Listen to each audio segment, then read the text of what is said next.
अब क्या हुआ है कि पहली बात तो मैं आप लोगों को ये बता दूं कि ये जो मैटर है ये दाखिल आज या कल नहीं हुआ है। ये 6 मार्च को एसडीएम कोर्ट में गुजारिश इसकी लगा दी गई थी।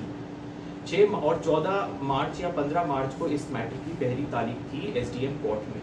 तो ये मैटर कोई नया नहीं है, 2-3 महीने पुराना हो चुका है। Point number 1। पॉइंट नंबर 2, आप इसमें मैटर में ये देखिए कि पिटिशनर कौन है और रिस्पोंडेंट कौन है। पिटिशनर वो है जो भी इश्यूज हैं उनको बाहर लाने के लिए वो पहले एसडीएम कोर्ट में गए, हम लोग किसी कोर्ट में गए। तो the other side is the petitioner and my mother and I R the respondents. Please इस बात को हाईलाइट कर लीजिएगा। दूसरी चीज ये है कि इस मैटर की कई तारीखें हुई हैं। आप लोगों से मैं गुजारिश करूंगा कि एसडीएम ऑफिस पधार के और इस मैटर की पत्रावली निकलवा ले, बिल्कुल पत्रावली निकलवाइए। बिकॉज पत्रावली निकलने के बाद आपको पता चलेगा कि हमारी साइड से हर अपीयरेंस पे लॉयर्स गए हैं और हम लोगों ने ये मैटर बहुत प्रोफेशनली किया है। हर अपीयरेंस में लॉयर्स वहाँ पहुंचे हैं, लेकिन इनकी यहाँ इस तरफ से कोई नहीं आता है और हर बार वो तारीख अगली तारीख बता दी जाती है। तीसरी चीज इसमें यह है कि ये 3 साल से तो मोती महल परिसर में रहते नहीं हैं और उसके पहले ये 3 साल 2 महीने और ये उसके पहले ये कैबिनेट मंत्री थे। तो मारपीट कैबिनेट मंत्री के साथ कौन कर सकता है? और अगर कुछ इंसिडेंट था तो इन्होंने पुलिस कंप्लेंट उस टाइम नहीं फाइल करी। आपको तो पता है, आपको तो पता 3 साल से घर में नहीं है। और उसके बाद भी अब जब ये घर में नहीं रह रहे हैं तो ये इल्जाम फिर ये फालतू के हुए कि नहीं हुए और लोगों को मिलने नहीं देते। कौन मना कर रहा है? आप उनका सोशल मीडिया खोल के देखिए, रोज मिल रहे हैं लोगों से। कौन मना कर रहा है लोगों से मिलने के लिए? तो इस तरीके की झूठ अफवाह और फालतू के मैटर्स को और ऊपर से फिर एसडीएम के ऊपर प्रेशर करने के लिए इन्होंने पिछले 30 साल में एंसेस्ट्रल प्रॉपर्टी के साथ क्या क्या छेड़खान करी है, महाराज सूरजमल जी के जमाने की प्रॉपर्टीज को कैसे बेचा है, कैसे हम लोगों की फ्रॉडुलेंट सिग्नेचर्स उन डॉक्यूमेंट्स पे करे हैं। आगरा का हरी पर्वत केस बहुत फेमस है, मैं इन चीज़ों को और कमेंट नहीं करना चाहूँगा, लेकिन ये सारे जो दस्तावेज हैं हम लोग एसडीएम साहब के सामने प्रस्तुत करेंगे और कुछ हम लोग कर भी चुके हैं। तीसरी चीज़ ये है कि हमारे फाइनेंशियल सक्सेस से अगर इनको प्रॉब्लम है तो इसके लिए हम क्या कर सकते हैं। अगर ऊपर वाले का हाथ हमारे ऊपर है और हमारी फाइनेंशियल हमारा प्रोग्रेशन है तो इसलिए हम इनसे तो नहीं मांग रहे हैं, इनकी दी हुई चीज़ पे तो नहीं कर रहे हैं। तो this is also a matter जो सिर्फ और सिर्फ हम लोगों को हरास करने के लिए किया गया है। 4th पॉइंट है, बार बार कोठी इजलास खास का हो जाता है, जिक्र हो जाता है।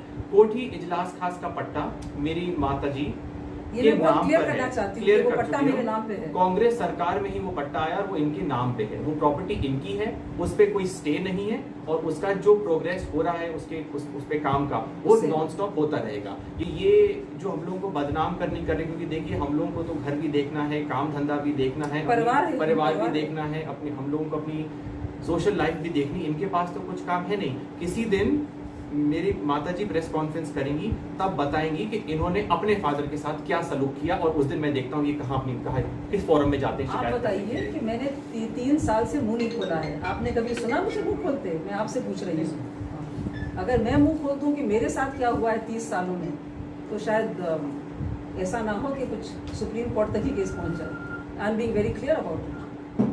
मैंने तो एक शब्द नहीं बोला और वहीं से सारे इल्जाम पे इल्जाम। हमने तो अभी तक मुंह खोला नहीं अपना। आज मैं बैठी हूँ पहली बार अनिरुद्ध के साथ में। हमको अपनी पुश्तैनी जायदाद की रक्षा करनी है। पूरा मसला ही शुरू हुआ था जब मोती महल बिक रहा था, मसला ही तब शुरू हुआ था, नहीं तो कोई मसला ही नहीं था। जब मोती महल को बचाया गया उससे मसला शुरू हो गया, सभी कुछ बेच दिया, एक मोती महल बचा है। आप तो सब जानते हैं, एवरीथिंग, सब चीज बेच चुके हैं, सब चीज बेच चुके हैं। मैं कारपेट कह रही हूँ, हर चीज बेच चुके हैं। मात्र मोती महल रहा और मोती महल को ही बचाने की वजह से ये मसला उठा।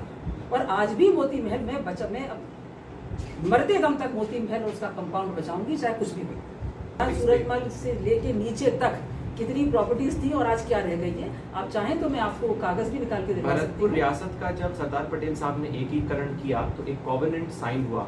उस कॉवेनेंट में कितनी प्रॉपर्टीज थी और सन 1995 के बाद बेच के अब कितनी रह गई प्रॉपर्टीज। दिल्ली की प्रॉपर्टी, आगरा की प्रॉपर्टी, मथुरा का मंदिर, ये सब कहाँ गए? ये उनके पुष्कर के घाट, हमारी छतरियां चली गई। हमारी छतरी जहाँ पर हमारे क्रिमेशन ग्राउंड्स हैं गोवर्धन में, वो चले गए।